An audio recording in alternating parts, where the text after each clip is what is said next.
The name Megadeth from the day one became synonymous with Dave Mustaine. And for a good reason, without him, the band wouldn't exist. He is the founder, the boss, the only stable member, and the author of like 90% of the music. And maybe the fact that it's not 100% is big news for you. Yeah, Mustaine has a reputation of an authoritarian prick in the band, but he did allow his temporary companions some creative inputs. If my maths is correct, there have been 18 musicians in Megadeth, featured on the studio albums. And half of those names appear in the songwriting credits. Some only once, some dozens of times. And so for this video, I've gathered all the known and confirmed non-Mustaine Megadeth riffs. There are only 3 albums out of 16 released as of now, where all the core music was composed by Mustaine. It's the first 2, Unalive Is My Business, ... and Business Is Good, and Peace Sells, ... but who's buying? And the other old Dave record is The System Has Failed, which was actually intended to be his solo album after the band's breakup and his arm injury. However, there was an unfinished deal with the label, so the album went under the name of Megadeth, and I just love it. And so that leaves us with 13 albums where Mustaine is not the only name in the credits, including Euthanasia, where every one of the 4 dudes is noted as an equal co-writer, regardless of actual riff contribution, which was likely mostly Dave's. He must have just felt generous for once. And so we're starting with the guy who's second only to Mustaine in Megadeth's composing, Marty Friedman. Among his 31 songs co-written are Ashes in Your Mouth, Reckoning Day, and Ecstasy. Marty is responsible for 7 out of 12 tracks from the most risky Megadeth album called, well, Risk. It also happened to be Friedman's last record with the band because he did not want to go heavier again, but rather even more poppier. That explains a lot why his ideas were all over Risk. Funny that the heaviest track on it also came from Marty, Prince of Darkness. The other track that we know he wrote is an instrumental, Absolution. It was recorded for Euthanasia, and although we did not make the album, it was cannibalized to build a couple songs from future albums, namely Trust,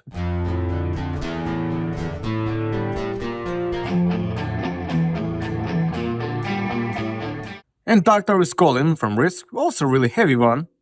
Then goes the other Dave, that's Junior, that's Ellefson, that's bassist, with 26 Megadeth songs under his belt, but probably none of which you might think of. No Poison Was the Cure,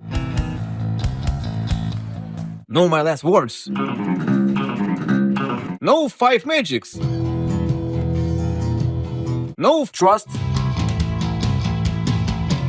no Peace Sells. The majority of the famous Megadeth bass lines belong to Mustaine or are based on his guitar riffs. And even the iconic bass from Symphony of Destruction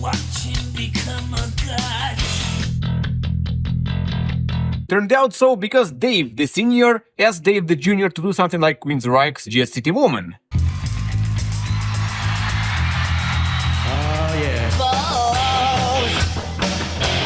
Which is weird, because why draw inspiration from outside when they already had a song with such a palm-muted bass line? Go to hell! Anyway, if Ellefson did not write the bass riffs in Megadeth, where do his 26 songs come from? And the answer is guitar riffs. Dave admits that the guitar is much easier instrument for him to compose on. Starting the 3rd album, so far so good. So what? A couple songs on it partially or mostly came from the bassist in the form of guitar ideas. Which implies that the super cool bass line in Hook in Mouth is the bassist doing a bass arrangement to his own guitar riff. Yeah, but if that's the case, then this riff a collaborative effort with Mustaine, who gave it his signature sides. You might have heard some other riff in some other song from some other band. Hook and Mouse, and I did a lot of sliding. Speaking of Liar, I wonder which one of the crazy riffs is his. My guess, it's the one under the rapping part. But yeah, there's one 100% bass riff that's 100% by David. Dawn Patrol.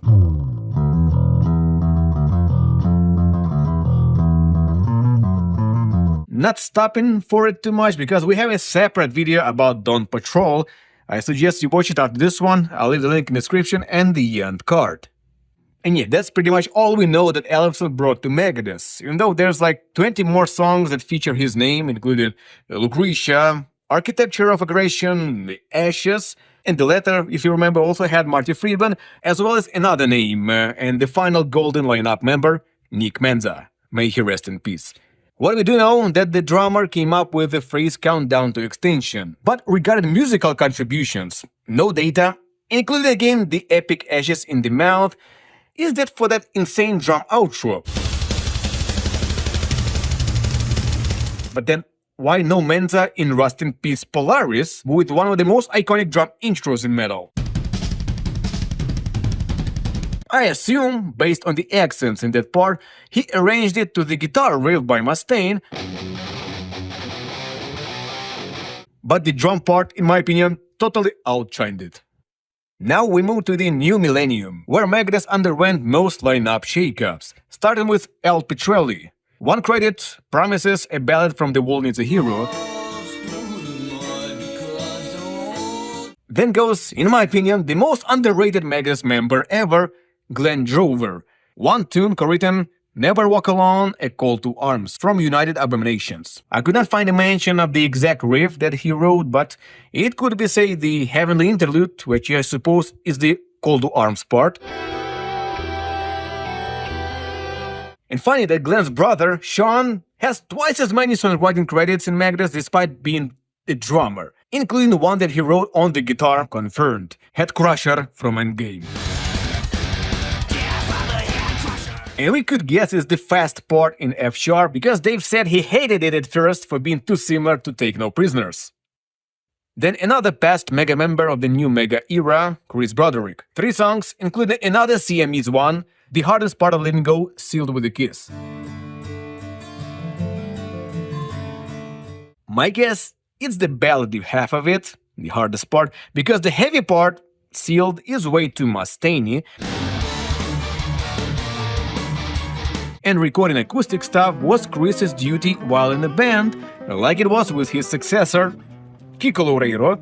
He is the most productive riff contributor outside the Golden lineup, with 13 songs from only 2 records, and Kiko's most famous contribution is, of course, Conquer or Die.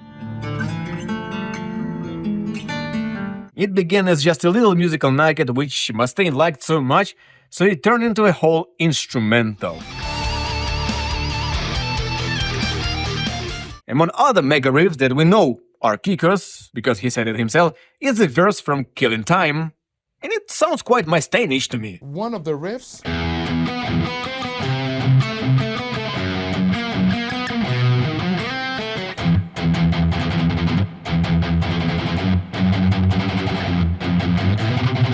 And also Dirk brought some ideas as well. And finally, the current and the last drummer of Megadeth, Dirk. 2 tracks feature his ideas, and he brought them via the guitar, which shouldn't be a surprise at this point.